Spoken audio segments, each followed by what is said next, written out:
So thanks, Loic. Thanks for the organizers for making this possible. So yeah, today I'm going to be talking about this project that was in cubical Agda that I did with my supervisor, Thorsten, Altenkirch, and Axel Ljungström, who recently joined us in Nottingham as well.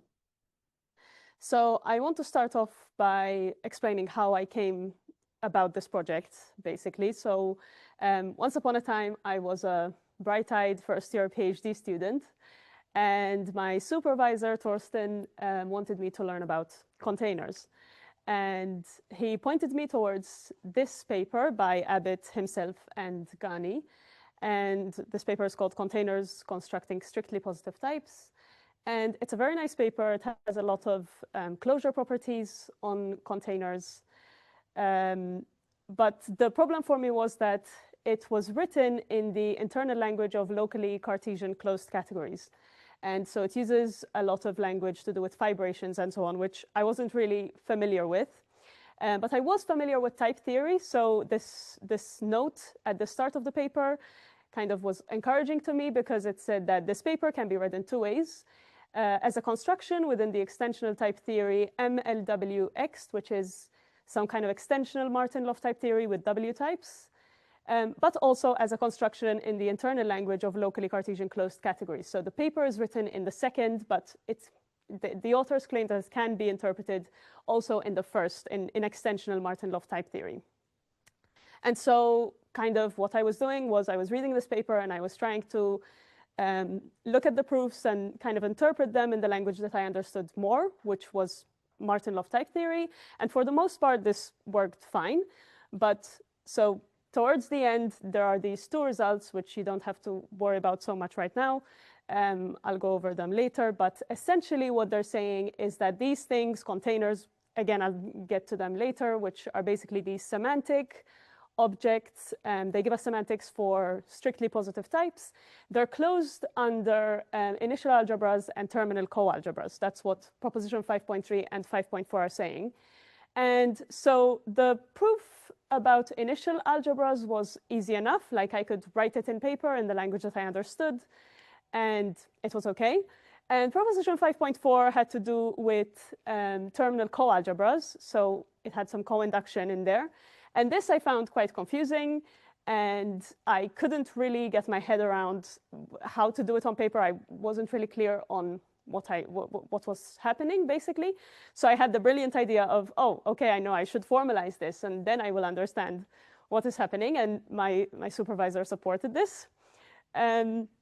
So to cut to the chase, the results that we got is that we formalized the results that container functors preserve initial algebras and terminal co-algebras in cubical Agda. And in doing so, we improved the original result in two ways. So the original result was written, or it wasn't written in extensional type theory, but it could be interpreted in extensional type theory. We work in intensional type theory, which has a few advantages, namely it has decidable type checking. We can also talk about types that have higher equalities than sets, which Benedict already talked about a little bit. And also the original result, so because it can be interpreted in extensional Martin-Löf type theory, it was only talking about H sets or sets, whereas we generalize this to any H level, any homotopy level. And I am personally interested in this because I am interested in generalizing the theory of containers to hot homotopy type theory. So that would require talking more about more than just sets. So I'm going to give some background on what this project is about. So containers are also known as polynomial functors in the literature. And essentially, you can think of them as these canonical forms or normal forms for strictly positive types.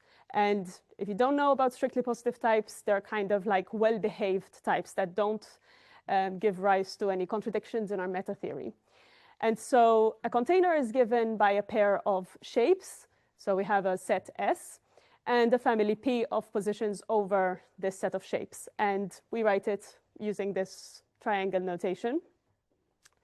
And so containers form a category, but actually we can also interpret them as functors. So containers have a functorial interpretation, and so to any container SP, we can associate a container functor, which is an endofunctor on set, and it's defined as this thing, which is essentially a dependent pair, where we choose a shape S, and then for every position in that shape, we get something in X, which was the input.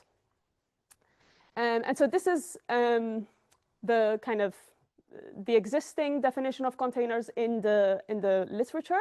It mostly talks about sets, but for our purposes, we replace this with type, which is the wild category of types. And by wild, I mean the categories that Benedict talked about, but the morphisms do not necessarily form a set. So that's why it's called wild, because it can have some kind of unexpected properties sometimes. And to be completely honest, we need a slightly more indexed version of these containers. We're not yet in indexed container land, but we need some index here for the positions. So we just add an index here. And now the wild container functor goes from type I to type where type I is the ith product of the type category. So I'm going to give an example, if you haven't seen containers before, of like why they're useful and how they're used. So maybe you have seen the signature functor for the list data type. So a list can either be empty, or it can be it can consist of a head and the rest of the list. So the flist signature functor, I called it, takes two sets and gives us back a set. A is going to be the set that denotes the input type, the type of data in the list. And then X is going to be the recursive argument. And essentially, this signature functor is saying that, well, a list is either empty, or we have something of type A and then a recursive list. And so what I want to kind of point out in this slide is that there exist S, P, and Q such that we can express this. So I don't define them here, but they're very simple types which we can define to write this as a binary container. So which we can write as this thing down here. And so we have that F list of AX can be written as a container functor.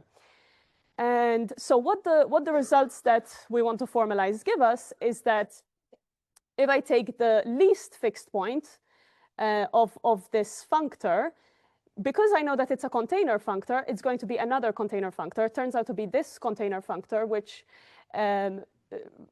which corresponds to the list data type. And then it's also closed under greatest fixed points. So we have mu and nu here.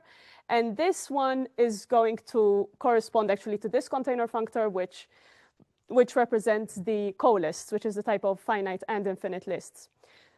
So essentially, these last two lines are saying that because I know that F list AX can be expressed as a container functor, and I know that container functors are closed under initial algebra, undertaking initial algebras and terminal coalgebras, that the resultant things when I take fixed points are also going to be container functors. Okay, so one of the okay, when we were doing the formalization, it turned out that the proof that I could do easily on paper was also pretty easy to formalize, but the proof that I was struggling with on paper also turned out to be hard to formalize. And one of the reasons why it was hard to formalize is because we had to deal with coinductive types. And so I'm going to kind of give a general idea of coinductive types and kind of why they were troublesome. So first of all, we have induction. And when we think of inductive types, so this is Agda syntax, but it should be quite readable. So when we think of the inductive type of natural numbers, say, we define inductive types via constructor. So we think, okay, how do we construct elements of the type n? And we can do that via 0 and via successor. And then also Agda gives us this tool called pattern matching, where if I'm defining functions out of an inductive type, so for example, is even goes out of n, then I can pattern match on the variable of type n, And then, so it's either 0 or the successor of something. And that way I can define is even in this case, depending on the case. And dually, Agda gives us something similar for co-inductive types. So, for example, here I have the co-inductive type of streams. And so in this case, when I'm defining a co-inductive type, I think, how can I break it apart? So we define co-inductive types via destructors. So if we think of a stream, which is an infinite list, well, I can break it apart. What can I see from a stream is its head and then the tail, which is another stream. And in Agda, we also have co-pattern matching, which is if I'm defining a function into a co-inductive type, so for example, from goes into the stream, then I can co-pattern match on the output of that function, and I can say, what are the things that I can break apart from that result? And that's why we can co-pattern match and say, OK, the head of the result is going to be n, and then the tail is going to be from of sec n.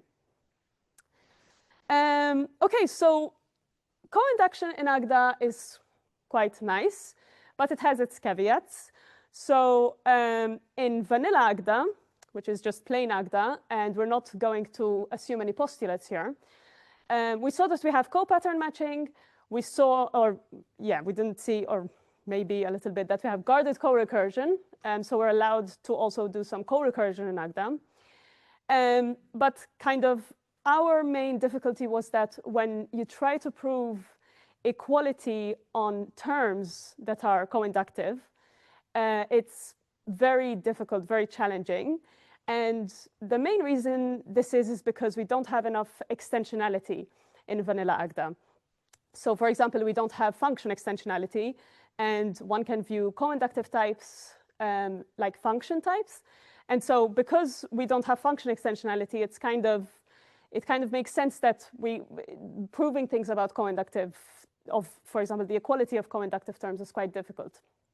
And so, however, we have an extension of Agda, which is called cubical Agda, where FunExt, for example, is provable. And I put the proof there. It's very easy. It's very straightforward. And so this adds some kind of extensionality to our system. And so it facilitates co-inductive reasoning in Agda. And so now I'm going to give some background on Agda and cubical Agda. So Agda, which is the proof assistant that I work in, is a dependently typed programming language and proof assistant based on Martin-Löf type theory. And so in Martin-Löf type theory, we have two types of equality. We have judgmental equality, which we cannot really talk about in Agda or in type theory, but then we have propositional equality, which we can talk about. And this is defined as an inductive family, which has one constructor, which is REFL, which is just reflexivity. But in cubical Agda, so cubical Agda extends Agda with primitives from cubical type theory. So now we have a different definition of equality.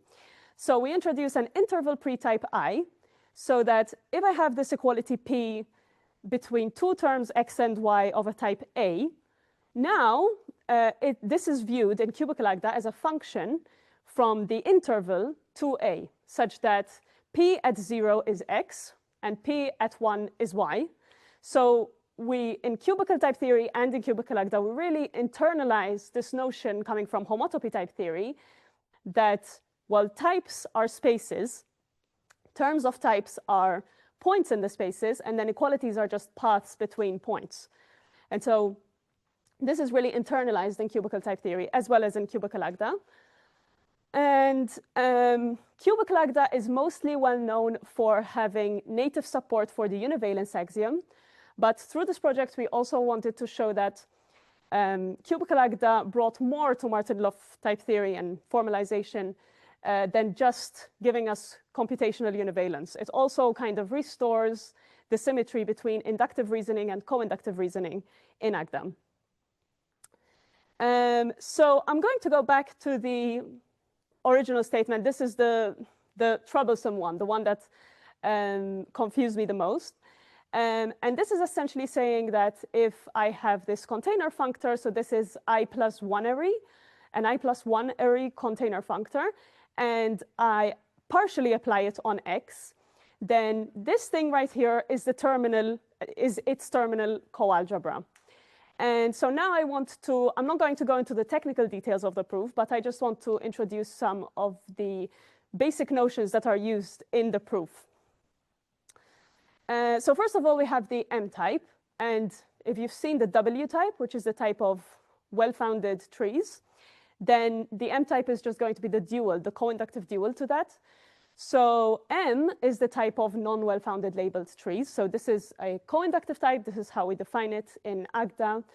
And this is the type of trees which can have both finite and infinite paths.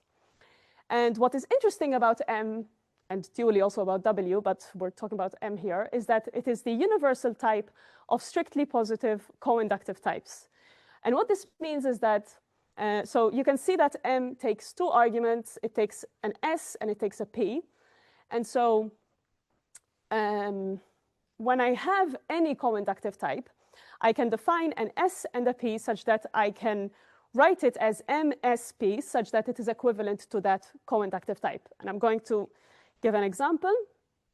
So if we have the type of co-natural numbers, which we denote by n infinity, so this is defined coinductively.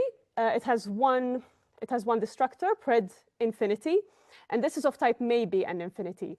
So the idea is that n infinity has all of the elements that n has. So it has 0, 1, 2, and so on.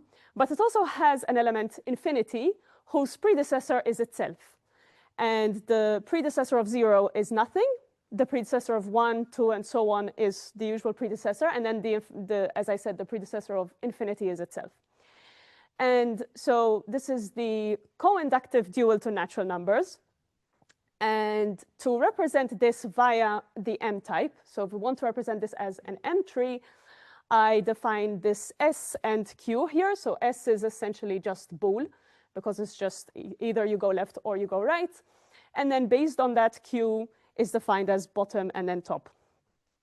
And so with S and Q defined like that, we have that MSQ is actually equivalent to the co-natural number. So this is what I meant when I said M is the universal type for strictly positive co-inductive types. And then possibly the most interesting and complicated part of the proof is this idea of this inductive family here called pos M. So here I'm showing just the case where this is acting on M types, on M trees, but actually we have the same, we can generalize this over kind of fixed points. So we have a generalized version over W trees and M trees. But here I'm going to show how it works on M trees. And this is interesting because, so we said that M is a co-inductive type, but pos M is an inductive family. So this is kind of part of why the proof was quite challenging, is because we're combining inductive types and also co-inductive, in this case, so a co-inductive type and an inductive type family. And I want to show how this inductive family pos M works. So this is the inductive family of finite paths through an M tree. So we said that M trees can have both finite and infinite paths. But this only keeps track of the finite paths.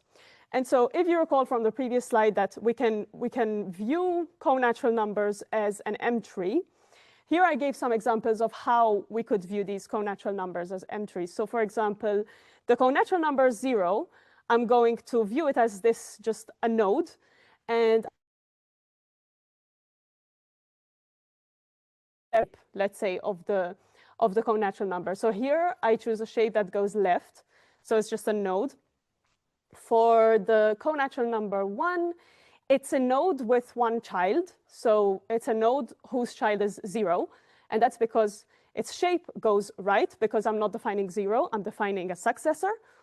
And then its child is just 0, the number 0. So for example, 2 is a node with a child and then another child, and so on. And then we have the infinity co-natural number. And as you can see, this definitely has an infinite path because it's a cycle, right? We're always choosing the right shape. So we just have a cycle, and that's how we represent it as a tree. And then what pos_m does is it tells us the finite paths through these trees. So for 0, so as I wrote here, for 0, we only have one element, which is going to be here, because we cannot construct an element through below, because this thing is going to be bottom in this case, because the shape is in left. And then for 1, we're going to have two finite paths, so it's here and below. And then for the infinite co-natural number, well, this is going to be an infinite set, because we have infinitely many of these things. Okay, so to kind of conclude, I would like to talk a little bit about our experience of formalizing this in cubical Agda. So first of all, it was not obvious to us whether the original proof only worked for H sets. So I think this is quite common for literature that was written kind of pre-groupoid stuff, where it was kind of written with extensional type theory in mind, and kind of sometimes the authors might be assuming that they're working with sets and they have uniqueness of identity proofs, but they don't make it explicit. So it was not obvious to us whether we needed this or not, but it turned out that we didn't need it in the end, so we could generalize it. And also, we had an issue with Agda's termination checker that meant we had to prove some things in a roundabout way. So initially, we wanted to use cubical Agda because of what I talked about, because of this interval pre-type that makes our lives slightly easier. And it turned out that, so in a specific part of the formalization, we wanted to prove two equalities, and these were equalities on coinductive terms. And the second equality depended on the first. And for the first equality, we wanted to prove something quite directly, but Agda's termination checker complained. And so we couldn't prove it in this way, which would have been very simple and elegant. So we had to go through a more opaque proof, which involved the coinduction principle. And then actually we had to prove that this more opaque, more roundabout way is equivalent to the way that we wanted to do in the first place, but that Agda wouldn't accept. So it did make our lives a bit more difficult. So kind of, we originally wanted to use cubical Agda to make our lives easier, but it wasn't really made that much easier, maybe because of this termination checker issue. And this termination checker issue is like on GitHub, but we haven't really heard back about it. So for future work, this was pointed out, the first point was pointed out by one of our reviewers. So the main result of the original paper actually talks about containers and not container functors being closed under mu and nu. And in the setting of sets, this is quite easy. It's quite easy to go from functors to containers, but in the wild setting, it is a bit more challenging, and really we need to delve a little bit deeper into wild category theory for to make that more precise, how to go from one setting into, so from wild functors to containers on type and not on set. And also my personal motivation for all of this is to develop higher containers, so containers that can give semantics for quotient inductive types and higher inductive types, and that's kind of a long-term goal. And yes, that's it. Thank you very much.